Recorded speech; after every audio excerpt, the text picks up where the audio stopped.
யாத்ராகமம் 31 அதிகாரம் முதல் 5 வசனம். பின்னும் கர்த்தர் மோசேயை நோக்கி, நான் யூதாவின் கோத்திரத்தில் ஊருடைய மகனான ஊரியின் குமாரன் பெசலெயேலை பெயர் சொல்லி அழைத்து வினோதமான வேலைகளை அவன் யோசித்து செய்கிறதற்கும், பொன்னிலும் வெள்ளியிலும் வெண்கலத்திலும் வேலை செய்கிறதற்கும், ரத்தினங்களை முத்திரை வெட்டாக வெட்டி பதிக்கிறதற்கும், மரத்தில் சித்திர வேலைகளை செய்கிறதற்கும் மற்றும் சகலவித வேலைகளையும் யூகித்து செய்கிறதற்கும் வேண்டிய ஞானமும் புத்தியும் அறிவும் அவனுக்கு உண்டாக அவனை தேவ ஆவியினால் நிரப்பினேன். ஒரு மனுஷனை தேவ ஆவியினால் அபிஷேகத்தினால் கர்த்தர் ஏன் நிறைக்கிறார் என்கிறதுக்கு பல காரணங்களை அங்கு சொல்லி இருக்கிறார். ஒரே ஆள் தான், ஆனா அவனுக்கு கிடைத்த அனுபவங்கள் மேன்மையானது, விலையேறப்பட்டது. ஒரு சிலருக்கு அபிஷேகம் கிடைச்சது, அவங்க அதை வச்சு யுத்தம் செஞ்சாங்க. ஒரு சிலருக்கு அபிஷேகம் கிடைத்தது, அவங்க அதை வச்சு பராக்கிரமம் செஞ்சாங்க. ஒரு சிலருக்கு அபிஷேகம் கிடைத்தது, அவங்க அதை வச்சு தரிசனங்கள் வெளிப்பாடு பார்த்தாங்க. ஒரு சிலருக்கு அபிஷேகம் கிடைச்சது, அதை வச்சு அவங்க ஊழியக்காரங்களாக ஆசாரியர்களாக மாறினார்கள். ஒரு சிலருக்கு அபிஷேகம் கிடைச்சது, தீர்க்க தரிசனம் சொன்னார்கள். ஒரு சிலருக்கு அபிஷேகம் கிடைத்தது, சுவிசேஷம் சொன்னாங்க. ஆனா இங்கே ஒரு மனுஷனுக்கு அபிஷேகம் கிடைச்சதுக்கு காரணத்தை ரொம்ப விளக்கமா தெளிவா ஆண்டவர் பேசுறார். புதிய ஏற்பாட்டு அபிஷேகம் எதற்காகங்கிற ஒரு வெளிச்சம் நமக்கு இருக்கணும். ஏதோ அந்நிய பாஷை பேசுறதுக்கும், கொஞ்ச நேரம் ஒரு திருப்தி அடைகிறதுக்கும், இல்லாவிட்டால் கொஞ்ச நேரம் நம்முடைய உடல் அசைக்கப்படுவதற்கும், ஒரு சமாதானத்தை பெற்றுக் கொள்வதற்கும் என்று மாத்திரம் நாம் எடுத்துக்கொள்ளக்கூடாது. இவைகள் எல்லாம் ஒவ்வொரு பகுதிகள். ஆனா இதுக்குள்ள மறைந்திருக்கிற தேவனுடைய திட்டம் என்ன, தேவனுடைய விருப்பம் என்ன, தேவனுடைய மனது என்ன, அதை நம்ம விளங்கிக்கணும். நம்ம ஏதோ குடும்பம் நடத்துறோம், பிள்ளைகளை பார்க்கிறோம், வீட்டு வேலைகளை பார்க்கிறோம், இல்லாவிட்ட ஊழியத்துக்கு வந்துட்டோம், ஏதோ ஒரு ஊழியம் செய்யறோம், நம்ம கொடுக்கப்பட்ட நடத்திப்பு கீழ்ப்படிந்து ஏதோ ஒன்று செய்யறோம். இதுதான் நம்முடைய திட்டம். தேவனுக்கு நம்ம குறித்து தேவனுடைய திட்டம்னு என்ன செய்யக்கூடாது, எடுத்துவிட கூடாது. இந்த அபிஷேகத்தை கொண்டு நாம் செய்ய வேண்டிய காரியங்களை கர்த்தர் தெளிவா சொல்றார். அவனை நான் ஏன் பேர் சொல்லி அழைச்சேன், அவனை ஏன் தேவ ஆவியினால் நிரப்பினேன் அப்படிங்கிறதுக்கு ரீசன் தெளிவா இருக்கு. ஒன்று, வினோத வேலைகள் செய்வது. வினோதமானா இந்த விசுவாச வாழ்க்கைங்கிறது மற்ற வாழ்க்கையை விட, மற்ற ஜனங்களுடைய வாழ்க்கையை விட, உலக மனிதருடைய வாழ்க்கையை விட, இல்லாவிட்ட மற்ற சபை ஜனங்கள் கிறிஸ்தவருடைய வாழ்க்கையை விட ஒரு வினோதமானது.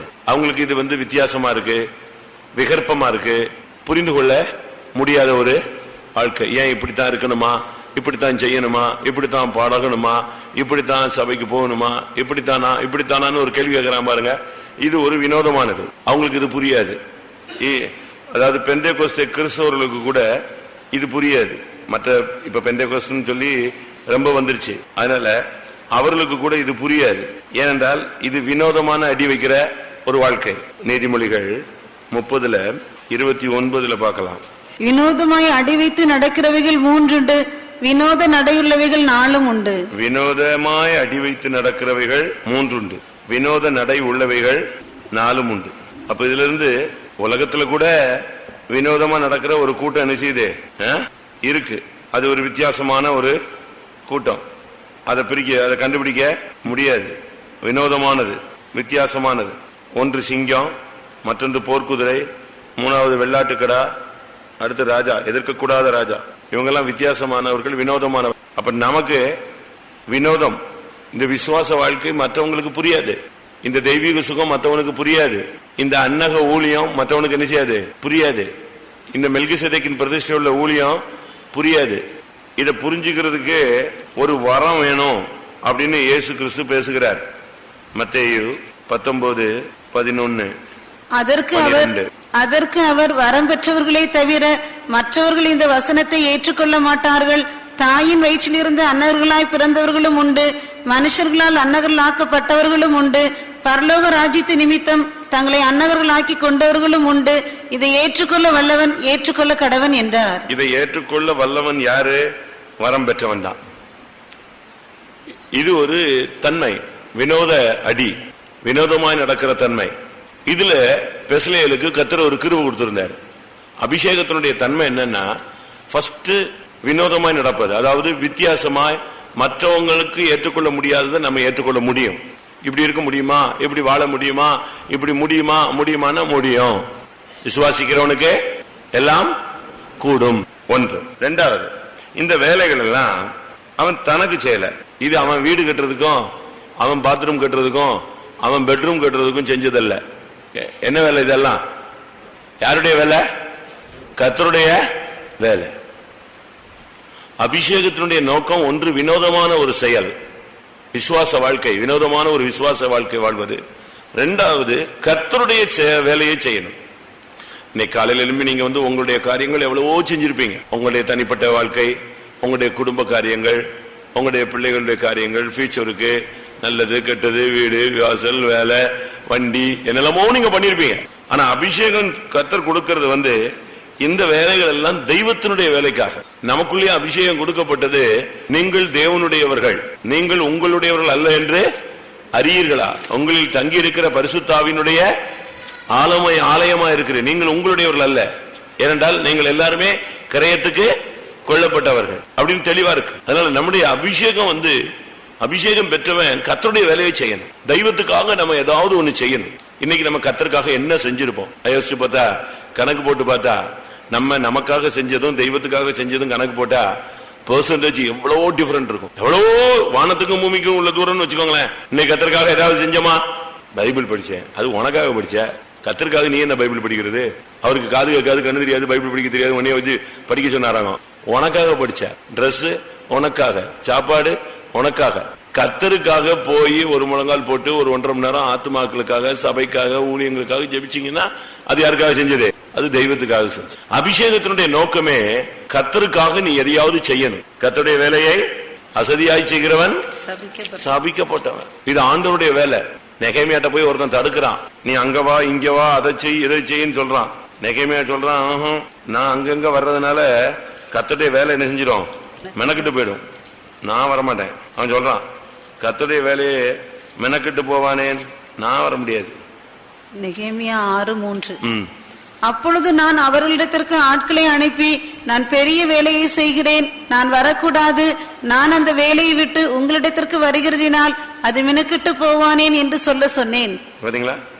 அது ஏன் மெனக்கிட்டு போனோம், வேஸ்டா போனோம் அந்த டைம்? நான் என்ன வேலை செய்யறேன்? என்ன வேலை? அது பெரிய பெரிய வேலை, அது தேவனுடைய வேலை. அதை நான் செய்யாம இருக்க கூடாது. அது செய்யாம இருந்தா கர்த்தர் என்கிட்ட என்ன செய்வாரு? கணக்கு கேட்பார். அவ்வளவு மகிமையான வேலையை விட்டுட்டுலாம் என்னால என்ன செய்ய முடியாது. கர்த்தருடைய வேலை. அபிஷேகத்துக்கு நமக்கு கொடுக்கப்பட்டது ஒன்று வினோதமான வேலை செய்ய, இரண்டாவது கர்த்தருடைய வேலையை செய்ய. கர்த்தருடைய வேலையை நம்ம எவ்வளவு செய்யறோம்? மூணாவது, கர்த்தர் அவனுக்கு வரம் கொடுத்தார். அபிஷேகம் மட்டும் கொடுக்கல, அபிஷேகத்தோடு என்ன கொடுத்தாரு? வரம் கொடுத்தார். நமக்கு கொடுத்திருக்காரா? யாத்திராகமம் 35:34. அவன் இருதயத்திலும் தான் கோத்திரத்து அகிசாமாயின் குமாரனாகிய அகோலியாவின் இருதயத்திலும் போதிக்கும் வரத்தையும் அருளினார். அதுக்கு மேல உள்ள வசனங்களை நீங்க படிச்சு பாத்தீங்கன்னா, தேவ ஆவியினால் அவனை நிரப்பினார், போதிக்கும் வரத்தை கொடுத்தாருன்னு 30ஆம் வசனத்திலிருந்து நம்ம பார்த்தா அது இதேதான். இதே சப்ஜெக்ட் திருப்பி எழுதியிருக்கு. இப்ப வரம் கொடுத்தாருன்னு இருக்கு. அபிஷேகம் மட்டும் பெற்றா பட்டு போதாது, உங்களுடைய வரங்களை அனல் மூட்டுங்கள். இப்ப நீங்க பாருங்க, இப்ப இங்க ஒரு 80 பேர் 100 பேர் இருக்குன்னு வச்சுக்கோங்களேன். இந்த 100 பேர்ல அபிஷேகம் பெற்ற அவ்வளவு பேருக்கு என்ன இருக்கு சொல்லுங்க? இன்னும் சொல்ல போனா அபிஷேகமே பெறாட்ட கூட வரம் இருக்குங்கிற, ஒத்துக்கிறீங்களா? அபிஷேகம் பெற்ற எல்லாருக்கும் வரம் இருக்கு, அபிஷேகம் பெறாட்டாலும் உங்களுக்கு என்ன இருக்கு? வரம் இருக்கு. இருக்கா இல்லையா? இருக்கா இல்லையா?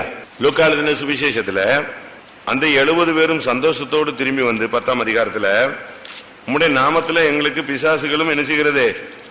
கீழ் படிக்கிறது. லூக்கா 10:17. பின்பு அந்த 70 பேரும் சந்தோஷத்தோட திரும்பி வந்து, ஆண்டவரை உம்முடைய நாமத்தினாலே பிசாசுகளும் எங்களுக்கு கீழ்ப்படுகிறது என்றார்கள். பரிசுத்தாவி அருளப்படாத காலங்கள், பரிசுத்தாவி அருளப்படாத காலங்கள். அப்ப இது எங்க இப்போ என்ன வேலை செஞ்சுதாங்க? வரங்களை நீங்க படிச்சு பாத்தீங்கன்னா விசுவாசமே என்னதுதான் ஒரு வரம். 1 கொரிந்தியர் 12 நீங்க படிச்சு பாத்தீங்கன்னா, அந்த ஆவினாலே அந்த ஆவினாலே அந்த ஆவினாலே விசுவாசமும். மார்க் 16:17 படிச்சு பாத்தீங்கன்னா, விசுவாசிக்கலால் நடக்கும் அடையாளங்கள் யாவன? பிசாசுகளை துரத்துவார்கள். அதனால அபிஷேகம் இல்லாமலே வரங்கள் செயல்படும். அப்ப நமக்கு இந்த வரங்கள்லாம் இருக்குன்னு சொல்றேன். விசுவாசியா மாறின ஒவ்வொருவருக்கும் என்ன இருக்கு? வரம் இருக்கு. அதுல முக்கியமான வரம் இயேசுவை சொல்லும் வரம், காஸ்பல் சொல்றது. போதிக்கும் வரத்தை கர்த்தர் அவனுக்கு அருளினார். நமக்கு போதிக்க வரம் இருக்கா? இப்ப நீங்க எல்லாம் விசுவாசிகள் தானே? ஒரு இடத்துல கொண்டு போய் விட்டா இயேசுவை பத்தி பஸ்ல சொல்லுவீங்களா? கல்யாண வீட்டுல சொல்லுவீங்களா? சாவு வீட்டுல சொல்லுவீங்களா? உங்க நண்பர்கள் மத்தியில சொல்லுவீங்களா? உங்க பிள்ளைகளுக்கு சொல்லுவீங்களா? இயேசுவை பத்தி உங்களுக்கு சொல்லக்கூடிய அந்த வரம் இருக்கா? நம்ம பைபிள் தூக்கிட்டு போக மாட்டோம், ஒயிட் அண்ட் ஒயிட் போட மாட்டோம், இயேசுவை பத்தி சொல்ல மாட்டோம், சத்தமா என்னத்துமாவே சொல்ல மாட்டோம். நம்ம எங்க நமக்குள்ள கர்த்தருடைய ஆவியை அடக்கி வச்சுட்டோம். வரம்னு சொன்னா அது இருந்தா ஒருத்தன் ஜொலிப்பான். வரம் இருந்தா உனக்குள்ள இருக்கிற ஆவியின் வரத்தை அனல் மூட்டி எழுப்பி விட வேண்டும் என்று நான் விரும்புகிறேன், வேண்டிக் கொள்ளுகிறேன். சரியான வரம் நமக்குள்ள வரணும், வல்லமை வரணும், தெய்வத்தினுடைய சக்தி வரணும். ஒரு சிலர் தங்களுடைய வரங்களை வெளிப்படுத்த மாட்டாங்க, அவங்களுக்குள்ளேயே அனல் இருக்கும். ஆனா அவங்க ஜெபம் பண்ண டக்குன்னு நடக்கும். அவங்க ஒரு வார்த்தை சொன்னாங்கன்னா அதை ஆமீன் போடப்படும். நமக்குள்ள ஒன்று, வினோதமான விசுவாச வாழ்க்கை வாழ கர்த்தர் நமக்கு அபிஷேகம் கொடுத்திருக்கிறார். இரண்டாவது, கர்த்தருடைய வேலையை செய்ய அபிஷேகம் கொடுத்திருக்கிறார். மூன்றாவது, வரங்கள் இந்த அபிஷேகத்தின் மூலமாய் நமக்கு கொடுக்கப்படுகிறது. நல்ல அபிஷேகத்தில் நிரம்பும் போது தீர்க்கதரிசனம் வரும், தரிசனம் வரும். நம்முடைய அந்தரங்கத்தில் கிடக்கிறதெல்லாம் கர்த்தர் வெளிப்படுத்துவார், உணர்த்துவார், நம்மை நாமே சரிப்படுத்துவோம். ஒரு வரம் ஒரு குணமாக்கும் வரம் இருக்குன்னா ஊருக்கு போய் குணமாக்குறது இல்ல, வைத்தியனே வைத்தியனே உன்னையே குணமாக்கி ஃபர்ஸ்ட் நமக்கு அந்த ஹீலிங் சர்வீஸ் ஒர்க் பண்ணணும். உங்களுக்குள்ளேயே அந்த வல்லமையை அசைவாட விடணும், அந்த தீர்க்க தரிசனத்தை உனக்குள்ளேயே விடணும், அந்த தரிசனத்தை உனக்குள்ளேயே விடணும். உங்களுக்குள்ளேயே அந்த ஆவியானவர் அசைவாடி அசைவாடி அசைவாடி உங்களுக்குள்ள அந்த வேலையை முடிச்சுட்டு அடுத்த வெளியே வருவார். வரம் வேலை செய்யணும். பரிசுத்த ஆவியானவர் இதுக்குதான் நமக்கு கொடுத்தார். அடுத்தது யாத்திராகமம் 36:1.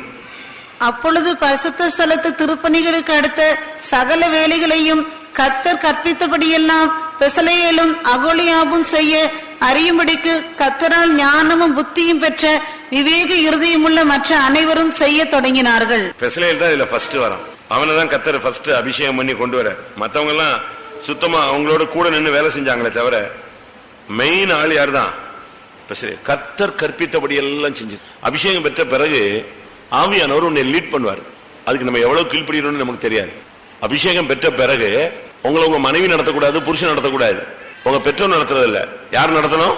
ஆவியானவரே உன்னை நடத்துவார். எழும்பு, காலைதோறும் அவர் என்னை, காலைதோறும் கர்த்தர் என்னை எழுப்புகிறார், அவர் எழுப்புவார். கற்றுக்கொள்ளுகிறபடி என் செவியை திறக்கிறார், அவரே உனக்கு போதிப்பார். நீங்கள் பெற்ற அபிஷேகம் உங்களுக்குள் நிலைத்திருக்கிறது, உங்களுக்கு போதிக்கிறது. வேற ஒருவனும் உங்களுக்கு போதிக்க வேண்டிய அவசியம் இல்ல. ஒரு பிசினஸ்னா எப்படி பண்ணு, இதுல தலையிடாத, இது மிஞ்சின காரியம், இது மிஞ்சின கருமம், இது பெரிய காரியம், இது ஊழியக்காரங்களுக்கு அடுத்தது, இது விசுவாசிகளுக்கு அடுத்தது, இது நமக்கு தகாது, இது இது கள்ளத்தராசு, இது தெய்வீகம் அல்ல, இது பொய், இது வீண், இது வட்டி, இது தெய்வீகம் இல்ல. இது கூட சொல்லல. நீங்க அபிஷேகத்துல இருந்து என்னதுக்கு சொல்லுங்க? உங்களுக்கு நீங்க அபிஷேகம் பெற்று நீ பேசுறது தப்புன்னு உனக்கு ஆவியானவர் சொல்லலன்னா திருப்பி உனக்குள்ள என்ன அபிஷேகம் இருக்கு? நீங்க துணிஞ்சு பேசிடுவீங்க, ஆனா உள்ள என்ன செய்யும்? இடிக்கும். ஓ தப்பு தப்பு தப்பு பேசிட்டு. இன்னைக்கு உண்மையை அறியும் கருவின்னு ஒரு கருவி வச்சிருக்கான். திருடங்கள் எல்லாம் பொய் சொல்லும் போது எதை மாட்டி விடுறான்? அதை மாட்டுறான். அந்த சம்பவம் வரும்போது இவனுடைய வார்த்தையில எவ்வளவு தடுமாறம் வருதோ அவ்வளவுக்குள்ள அது என்ன செய்யும்? வித்தியாசம் காட்டும். உனக்குள்ள ஆவியானவர் இருக்கிறார். உள்ளத உள்ளதுன்னு சொல்லு, இல்லத இல்லன்னு சொல்லு.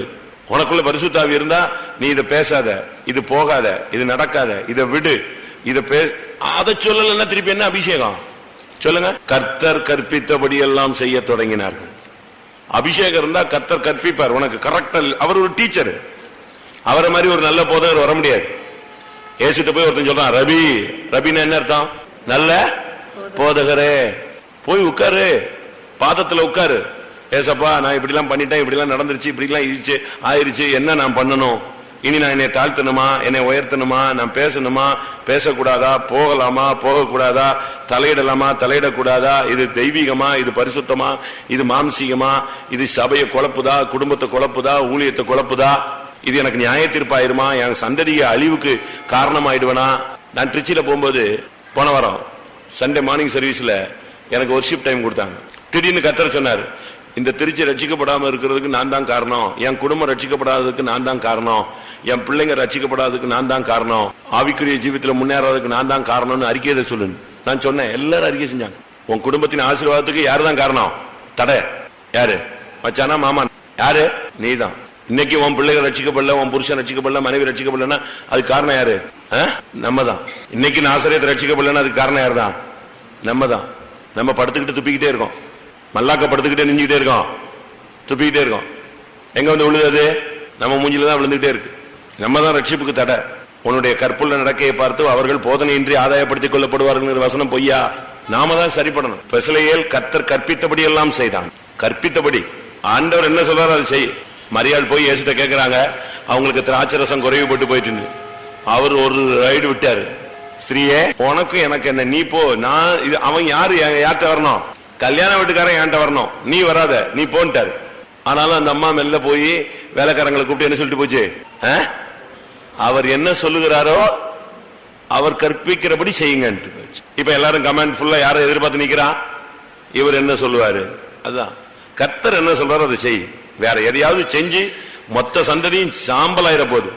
எங்கிட்டாவது போய் சபையை குழப்பி எங்காவது போய் நீங்களே அழிவை தேடிக்காதீங்க. கவனமா இருக்கணும். ஒரு ஸ்டெப் கூட நீ இன்ச்சு கூட மாத்தி கால் வைக்க கூடாது. கர்த்தர் கற்பித்தபடி எல்லாம் செய்ய தொடங்கினார். ஆண்டவர் சொன்னார்னா செய். ஆண்டவர் சொன்னா பிரசங்கம் பண்ணு. ஆண்டவர் சொன்னா எதையும் செய். ஆண்டவர் சொல்லாம எதையும் என்ன செய்யக்கூடாது? சொல்லவே கூடாது, போகவே கூடாது. வீட்டு விட்டு வெளியே போகாது. பேசாம உட்காரு. சோத்திரம் சோத்திரம் சோத்திரம் சோத்திரம் உட்காரு. கர்த்தர் சொல்லுவார், உன்னை நேசித்தால், நீ தேவனுடைய திட்டத்தின் மத்தியில் இருந்தால், தேவ சித்தத்தின் மத்தியில் இருந்தால், உன்னை கர்த்தர் இன்னும் நேசிக்கிறார் என்றால், நீ தேவனுக்கு துரோகியாய் மாறி போகாத பட்சத்தில் நிச்சயமாய் கர்த்தர் உன் மூலமாய் என்ன செய்வாரு? உன்னோட இடைப்படுவார். அதான் சத்தியம். அடுத்ததாக யாத்திராகமத்தில் நான் பார்க்கும் பொழுது 38:22 அப்படியே செஞ்சு முடிச்சிட்டான். 38 யாத்திராகமம் 38:22. யூதாவின் கோத்திரத்தில் ஊரின் மகனாகிய ஊரியின் குமாரன் பெசலேயேல் கர்த்தர் மோசேக்கு கற்பித்ததை எல்லாம் செய்தான். எல்லாம் செஞ்சான். அவ்வளவு. உன் கண்ணை இன்னைக்கு நம்ம என் கண்ணை இன்னைக்கு நான் மூணுன்னா மகிமை இறங்கணும், இல்லைன்னு சொன்னா வேஸ்ட். பாஸ்டர் ஜோயெல்லாம் கன்ஃபார்ம் டிரான்ஸ்பர் வந்து மேலிடத்துல இருந்து வருது சென்னை போகணும்னு. ஆனா அவருக்கு கன்ஃபார்ம் எங்க முடியுதுன்னு அர்த்தம். அவருக்கு தெரியுது எங்க அவருக்கு ஓட்ட மதுரையில முடியுதுங்கிறது கன்ஃபார்ம். அவருக்கு ஆணி அடிச்ச மாதிரி இருக்கு. அதுல மாற்றமே கிடையாது. ஏன்னா இந்த டிரான்ஸ்பருக்கு முன்னாலேயே அவர் ஜனத்தை ஆசீர்வதிச்சிட்டாரு. வந்த ஊழியக்காரன் அவ்வளவு பேரையும் ஆசீர்வதிச்சிட்டாரு. பேர் பேரா தீர்க்கதரிசனம் சொல்லிட்டாரு. பேர் பேரா ஆசீர்வதிச்சிட்டாரு. அவ்வளவு ஊழியக்காரன் விசுவாசி அவ்வளவு பேரையும் ஆசீர்வதிச்சிட்டாரு. இதே மாதிரி ஒரு கூட்டத்தில் போய் அவர் சேர்ல தூக்கி கொண்டு போய் உட்கார வச்சு அவர் பிறந்ததுல இருந்து வளர்ந்ததுல இருந்து சாட்சி மொத்தத்தையும் சொல்லி முடிச்சிட்டாரு. இதுக்கு பிறகு இன்னொரு பாஸ்டர் சாகுறாரு. இவருக்கு என்ன வருது? டிரான்ஸ்பர் வருது. நடத்திப்பு கீழ்ப்படிஞ்சு நான் போறேன் அப்படிங்கிறாரு. ஆனாலும் அவருக்கு என்னது? தனக்கு இங்கதான் மரணங்கிறது அவருக்கு தெரியும். சர்வீஸுக்கு போகும்போது சொல்றாரு, டிரான்ஸ்பரை பத்தி என்ன செய்யக்கூடாது, நீ என் டிரான்ஸ்பரை பத்தி சபையில பேசாத. அன்னைக்கு இறந்துட்டாரா? இப்படித்தான் அவங்க எல்லாம் போறாங்க. கர்த்தர் கற்பித்தபடிதான் அவங்க போறாங்க. கண்ணை முன்னா அவர் அடிக்கடி எங்களுக்கு நான் அங்க இருக்கும்போது சொல்ற ஊழியக்கார கூட்டத்தில் மேக்சிமம் சொல்றது என்னன்னா, எப்ப கூப்பிட்டாலும் நம்ம பேப்பர் எப்படி இருக்கணும்? கிளியரா இருக்கணும். இதுதான் சொல்லுவார். ஒரு 100 ட்ரிப்பா சொல்லியிருப்பார். எப்ப ஆண்டவர் நம்மளை கூப்பிடுறாரோ அப்ப நம்ம பேப்பர் எப்படி இருக்கணும்? கிளியரா இருந்தா உடனே போயிடலாம். கர்த்தர் கற்பித்தபடி நம்முடைய ஓட்டத்தை முடிக்கணும். இதுக்கு காரணம் என்ன? அவன் மேல இருந்த அபிஷேகம் தான். நீங்க நம்ம எல்லாம் அபிஷேகம் பெற்றிருக்கிறோம், நமக்கு லேட்டா வர்றோம். இதெல்லாம் தவறு. 6:30 வந்து உட்கார்ந்து முழங்கால போட்டு நின்றனுங்க. அடி இடிச்சாதான், அடி மேல அடி அடிச்சாதான் நாசரேத் என்ன செய்யும்? அசையும். ஆத்துமாக்கள் வருவாங்க, சபைகள் அசையும். ஒன்று, நீ ஒரு விசுவாச வினோத வாழ்க்கை வாழ கர்த்தர் உனக்கு ஒரு அபிஷேகம் கொடுத்திருக்கு. 2வது, கர்த்தருடைய வேலையை செய்ய கர்த்தர் உனக்கு ஒரு அபிஷேகத்தை கொடுத்திருக்கிறார். 3வது, உனக்கு ஒரு வரம் கொடுத்திருக்கிறார். வரம் வந்து ஒரு ஸ்பெஷல் கிஃப்ட். அது ஸ்பெஷல். இந்த மெடிக்கல்ல ஒவ்வொருத்தரும் ஒவ்வொரு ஸ்பெஷலிஸ்டா இருப்பாங்க. அதே மாதிரி எதுக்கு உங்களுக்கு வரம் கொடுக்கிறாரு? ஒருவேளை உங்க வாழ்க்கையில பிசாசின் போராட்டம் ஜாஸ்தியா இருக்கலாம். சென்னையில ஒரு அம்மா இருக்காங்க, அவங்க வேற சர்ச்சு நடத்துறாங்க. அவங்க பயங்கர செய்வனில் இருந்து வந்தாங்க நம்ம கிறிஸ்தவத்துக்குள்ள. பயங்கரமான செய்வனை. அவங்க ஹோட்டல்ல போய் உட்கார்ந்து யாராவது சாப்பிட உட்கார்ந்தா பேட் ஸ்மெல் அடிக்கும். அவன் எந்திரிச்சு வெளியே போயிடுவான். அந்த கடையை பிசாசு வச்சு நினைச்சிட்டாங்க, போச்சுட்டாங்க. ஆனா இவங்க ரட்சிக்கப்பட்டு அபிஷேகம் பெற்ற பிறகு இவங்களுக்கு கொடுத்த வரமே இதுதான், பிசாசை துரத்துவதுதான், செய்வனை எடுக்கிறது தான் இவங்களுடைய வரம். ஏன்னா இவங்களுக்கு மறுபடியும் செய்வனை வச்சு அது ஒர்க் பண்ண கூடாதுங்கிறதுக்கு கர்த்தர் இவங்க என்ன செய்யறாரு? அந்த கிஃப்ட்ல நிரப்புறாரு. அதுபோல உங்களுக்கு ஒரு தரிசனம் கிடைக்கும், ஒரு வெளிப்பாடா இருக்கும், ஒரு தீர்க்க தரிசனமா இருக்கும். இதெல்லாம் உங்களுக்காக தேவன் கொடுக்கிற ஒரு தன்மை. அது உங்களுக்குள்ள நிரம்பி வெளியும் போது மற்றவங்களுக்கு என்ன செய்யும்? யூஸ்ஃபுல்லா மாறும். அடுத்ததாக கர்த்தர் கற்பித்தபடி செய்யத்தான் இந்த அபிஷேகம். கர்த்தர் கற்பித்தபடி எல்லாம் செய்து முடிக்கத்தான் இந்த அபிஷேகம். சும்மா கேட்கறது, பிரசங்க கேட்கறதில்ல, அதை துவக்கணும் வாழ்க்கையில. பிரசங்கம் கேட்கறதில்ல, அதை செய்து என்ன செய்யணும்? முடிக்கணும். இயேசு சிலுவையில தொங்கிட்டு இருக்கும் போது கூட சொன்னார், எல்லாம் எல்லாம் முடிந்தது. பெசலேயல்னா என்ன அர்த்தம் சொல்லுங்க? பெசலேயல்னா என்ன அர்த்தம் சொல்லுங்க? சும்மா தத்தமா சொல்லுங்க. பயப்பட தப்பு இருந்தா தப்பு. இதுல என்ன மார்க்கா போடுறாங்க இல்ல பிரைஸ் கொடுக்குறாங்க? சொல்லுங்க. கேட்கல, எனக்கு சரியா கேட்கல. சொல்லுங்க. கர்த்தருடைய, சத்தமா சொல்லுங்க. கர்த்தருடைய நிழலில் நிற்பவன். பரவாயில்ல, நான் இதே இடத்துல பிரசங்கம் பண்ண அவர் ஞாபகத்துல வச்சிருக்கிறார். ஒருவேளை அதுக்கு முன்னாலேயும் தெரிஞ்சிருக்கலாம். நான் இதே இடத்துல பிரசங்கம் பண்ணேன். நம்ம எல்லாம் ஏட்டு சுரக்கா என்ன பண்றது, எழுதி எழுதி எழுதி பக்கத்தை வச்சு நிரப்பி வச்சுட்டோம். அது எங்கிட்டு இருக்குன்னு தெரியல அந்த டைரி. பெசலேயல் சொன்னா கர்த்தருடைய நிழலில் நிற்பவன். அபிஷேகம் பெற்றவன் எங்க சுத்தினாலும் எங்க வந்து நிக்கணும்?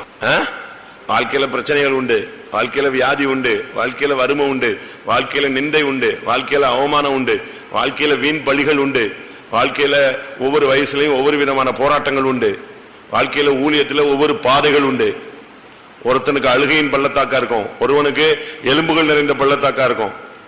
இப்படி ஒவ்வொரு பள்ளத்தாக்கில கர்த்தர் என்ன செய்வார்? ஒவ்வொருத்தரையும் கொண்டு போவார். எங்க நீ போனாலும் எந்த பாதையில போனாலும் நீ நிக்க வேண்டிய இடம் எது? தேவனுடைய நிழல்ல வந்து நின்றணும். உன்னதமானவருடைய மறைவில் இருக்கிறவன் சர்வ வல்லவருடைய நிழலில் அங்க வந்து தங்கிடணும். நீ எங்க போனாலும் சரி, பிசாசு உங்களை வேற ரூட்ல கொண்டு போவான், மனுஷன் வேற ரூட்ல கொண்டு போவான். ஏன் நீ உன்னுடைய சுயத்துல வேற எங்கிட்டாவது போவ, எங்கேயாவது சுத்திட்டு கடைசியில் எங்க வந்துரு, தப்பி உருண்டு பிறண்டு எங்க வந்து சேர்ந்துரு. தேவனுடைய நிழலில் வந்து நில்லு. அப்பதான் உன் லைஃப் சேஃபா. எல்லாரும் கண்களை மூடுவோம். கர்த்தர் நமக்கு அபிஷேகம் கொடுத்ததின் நோக்கத்தை இந்த மாலை வேளையில ஒன்று கூட நினைப்பூட்டி இருக்கிறார். வினோத வாழ்க்கை, விசுவாச வாழ்க்கை. உன் புருஷனுக்கு புரியாது, உன் மனைவிக்கு புரியாது, உன் பிள்ளைகளுக்கு புரியாது, உன் கூட ஊழியம் செய்யறவங்களுக்கே புரியாது, சீயோனின் தரிசனம் உள்ளவங்களுக்கே உங்களுடைய அழைப்பு, உங்களுடைய ஒவ்வொருத்தருடைய ஊழியத்தின் தன்மை புரியாது. ஆனா இதுக்கு மத்தியில நீ கர்த்தருக்காக ஒரு விசுவாச வாழ்க்கை, வினோத வாழ்க்கை வாழ்ந்து காட்டணும். ஆமென். எல்லாரும் கண்களை மூடுவோம். கொஞ்ச நேரம் முடிந்த முழங்கால் போடுங்க. கர்த்தாவே, நான் அபிஷேகம் பெற்று இந்த விசுவாச வினோத வாழ்க்கையை கரெக்டா நான் அடியெடுத்து வைக்கல கர்த்தாவே. அதனால இந்த விசுவாச வாழ்க்கையில நான் தடுமாறிட்டேன், சறுக்கிட்டேன், விழுந்துட்டேன், என மன்னியும். ஆனாலும் உம்முடைய அபிஷேகத்தை என்னை விட்டு விலக்கவில்லை. கர்த்தருடைய வேலையை நான் உண்மையாய் செய்யவில்லை. கர்த்தருடைய வேலையை அசதியாய் செய்து விட்டேன். கர்த்தருடைய வேலையை மெனக்கெட்டு போக வைத்து விட்டேன். என்னை நம்பி கொடுத்த அபிஷேகத்துக்கு நான் செயல்படவில்லை, என்னை மன்னியும். ஹல்லேலூயா. கொஞ்ச நேரம் தான் டைம். நீங்க எல்லா அபிஷேகத்துக்குள்ள வந்துட்டீங்கன்னா போதும். ஆமென். மறுபடியும் தேவனுடைய நிழல்ல இந்த கூட்ட முடிவுக்குள்ள வந்துருங்க. வேலையின் நிமித்தம், பிள்ளைகள் நிமித்தம், நிந்தைகள் அவமானங்கள் நிமித்தம், வாழ்க்கையில ஊழியங்கள்ல போற பாதைகள் நிமித்தம் நீங்கள் தேவனுடைய நிழலை விட்டு வெளியே போயிருக்கலாம். அபிஷேகத்தின் மூலமாய் மறுபடியும் தேவனுடைய நிழலுக்குள்ள வந்துருங்க. பிசாசு தொட முடியாதபடி உள்ளே வாருங்கள். கர்த்தர் கொடுத்த வரத்தை நீ என்ன பண்ணி இருக்கிறாய்? கர்த்தர் கொடுத்த தாளந்தை என்ன பண்ணி இருக்கிறாய்? கர்த்தருடைய வேலையை நீ கரெக்டா சரியான விதத்துல கர்த்தர் கற்பித்தபடி செய்ய தொடங்கினாயா? அபிஷேகத்தின் மூலமாய் கர்த்தர் சொன்ன வேலையை செய்து முடித்தாயா? ஹல்லேலூயா.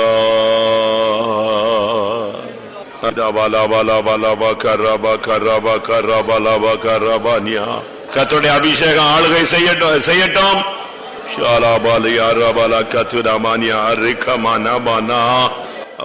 வரங்களை புதைத்து வைத்தவர்கள் வெளியே எடுங்கள். நியாய தீர்ப்புக்கு முன்பாக எடுத்து உபயோகப்படுத்துங்கள். வரங்களை புதைத்து போட்டதற்கு நியாய தீர்ப்பு வருகிறதற்கு முன்பாக அபிஷேகத்தின் வரங்களை வெளியே கொண்டு வாருங்கள். நீ செய்வது, நீ பேசுவது, நீ போவது, நீ நடந்து கொள்வது கர்த்தர் கற்பித்தபடியா? பெசலேயல் மேல் இருந்த அந்த அபிஷேகம் நம்முடைய மத்தியில இறங்கட்டும். ஹல்லேலூயா. கர்த்தர் சொன்னபடி எல்லாம் செய்யக்கூடிய ஒரு வாழ்க்கை. ஹல்லேலூயா. கர்த்தர் சொன்னபடி செய்து முடிக்கக்கூடிய ஒரு வாழ்க்கை. ஆமென். ஒரு வரமுள்ள வாழ்க்கை. ஆமென். வினோதமான வாழ்க்கை. ஹல்லேலூயா. ஆமென், ஆமென், ஆமென். தேவனுடைய நிழலில் நிற்கக்கூடிய வாழ்க்கை எத்தனை பேருக்கு தேவை பிரியமானவர்களே? ஆமென். அத்தனை பேரையும் கர்த்தர் அபிஷேகிக்கட்டும், தேவ ஆவியினால் நிரப்பட்டும். ஆம் கர்த்தாவே, வினோத வேலைகளை செய்ய, ரத்தின வேலைகள் செய்ய, பொன்னினால் வேலை செய்ய, மரத்தினால் வேலை செய்ய, எல்லா வேலைகளையும் யூகித்து செய்ய ஞானம், அறிவு, புத்தி அவனுக்கு உண்டாக உம்முடைய நிழலில் நிற்கத்தக்கதாக வரத்தினாலும் நீர் கற்பித்தபடியெல்லாம் செய்யவும் செய்து முடிக்கவும் அவனை தேவ ஆவியினால் நிரப்பினது போல, அந்த பெசலேயலை நிரப்பினது போல என்னையும் என் குடும்பத்தையும் நிரப்ப என்று எத்தனை பேர் கேட்க போகிறீர்கள்? எத்தனை ஊழியர்களுக்கு அந்த அபிஷேகம் வேணும்? நம்ம ஏற்கனவே அபிஷேகம் பெற்றவர்கள் தான். ஆனால் அந்த தேவனுடைய மனிதன் மேல் இருந்த அந்த வல்லமை, அவன் வாழ்க்கையில பிரச்சனைகள் இருக்கலாம், வெளியே தெரியாது. போராட்டங்கள் இருக்கலாம், வெளியே தெரியாது. வாக்குவாதங்கள் கிடையாது, பிரச்சனைகள் கிடையாது, குற்றச்சாட்டுகள் கிடையாது, போராட்டங்கள் கிடையாது. கர்த்தருடைய வேலையை செய்யணும், கர்த்தருடைய வேலையை செய்யணும். அதுதான் அவனுடைய மைண்ட்ல ஓடிக்கொண்டிருந்த தன்மை. அப்படிப்பட்ட ஒரு அபிஷேகம் எத்தனை பேருக்கு தேவை? ஆமென். நீங்க கேட்டா கர்த்தர் இன்னைக்கு அபிஷேகத்தை தருவார். முழங்கால போட்டு பலி செலுத்தி கர்த்தருடைய பாதத்துல விழுந்து, கர்த்தாவே பெசலேயரை தேவ ஆவியினால் நிரப்பி அவன் மூலமாய் மகிமையான வேலைகளை செய்தவர், ஆமென், எனக்கு அப்படிப்பட்ட ஒரு அபிஷேகத்தை தாரும், என்னையும் தேவ ஆவியினால் நிரப்பும். எல்லாரும் வாயை திறங்க. ஹல்லேலூயா. கர்த்தர் நன்மையினால் நிரப்பட்டும். ஒரு அபிஷேகம் இறங்கி நம்முடைய ஆவி ஆத்மா சரீரத்தை நிரப்பட்டும். உங்கள அநேகருக்கு நல்ல அபிஷேகம் இருக்கு. அதை எப்படி வர்ணிக்கிறது எனக்கு சொல்ல தெரியல.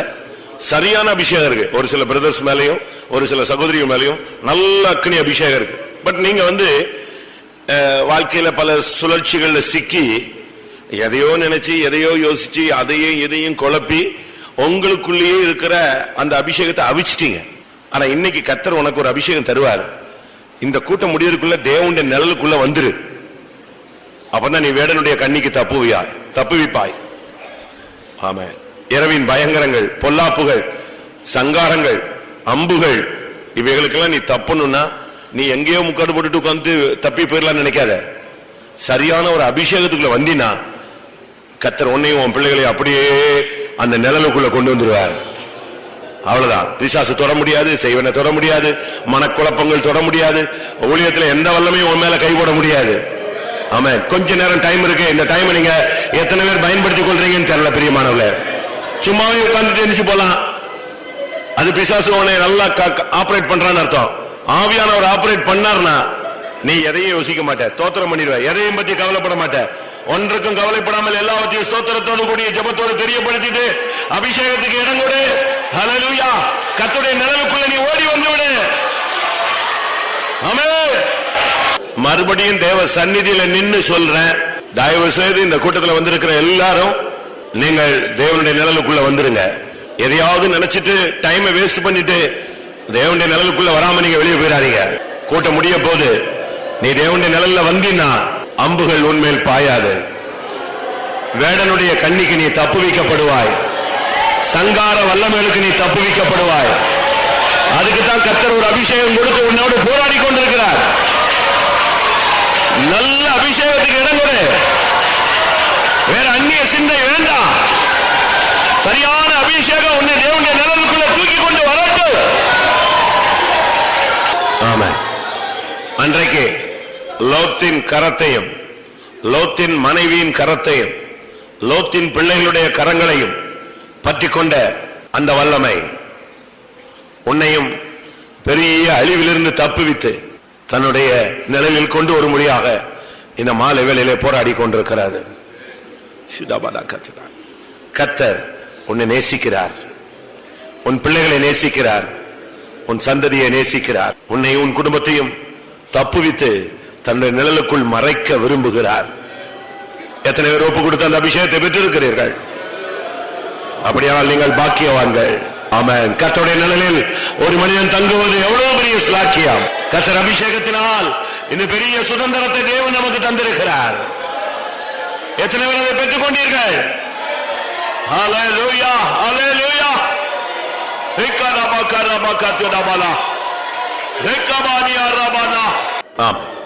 எத்தனை பேர் பரிசுத்த ஆவியின் நிறைவினால் இந்த மாலை வேளையில் தேவனுடைய நிழலில் வந்து திரும்பி வந்து சரணடைய புகுந்து கொள்ள கர்த்தர் எனக்கு உதவி செய்தார். ஆவியிலே அதை நான் உணர்கிறேன் என்று சொல்லுங்கள். எத்தனை பேர்? நான் ஒரே காரியத்துக்கு தான் ஜெபித்தேன். கர்த்தாவே அபிஷேகம் கொடுத்திருக்கிறீங்க, எல்லாரும் உம்முடைய நிழல்ல வந்து நிக்கட்டும் சுவாமி. குடும்பங்கள் நிழல்ல வந்து தங்கட்டும், ஊழியர்கள் உம்முடைய நிழல்ல வந்து நிக்கட்டும். எத்தனை பேருக்கு அந்த கிருபை கிடைத்தது? விசுவாசத்தில் அல்ல பிரியமானவர்களே, உண்மையாய் நான் அபிஷேகத்தில் அதை அனுபவித்தேன். ஆமென். ஹல்லேலூயா. ஆமென். அதுதான் நம்முடைய வாழ்க்கை. ஆமென். தேவனுடைய நிழலில் வந்து தங்கிவிட வேண்டும். ஆமென். ஆமென். கர்த்தருடைய சமூகத்துக்காய் ஸ்தோத்திரம் பண்ணுவோம்.